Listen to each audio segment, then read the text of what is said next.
Hello everyone, today we're gonna see how to set up Vax Rapid Power Carpet Cleaner.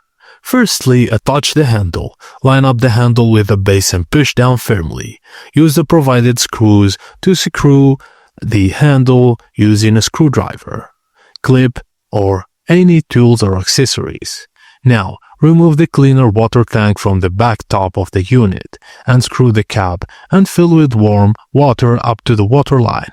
Add Vax carpet cleaning solution to the solution line and replace the cap tightly and click the tank back into place. Make sure the dirty water tank is empty and locked in securely.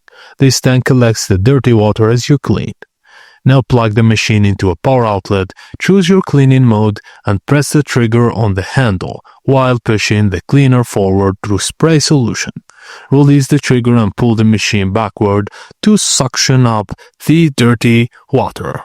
Now move slowly and in straight lines for best results. For heavily soiled areas, go over them twice or use the boost button. Now empty and rinse the dirty water tank and rinse the brushes and bottom nozzle area if needed. Let all parts air dry before storing. And that's it guys, thank you for watching and please don't forget to like and subscribe for more.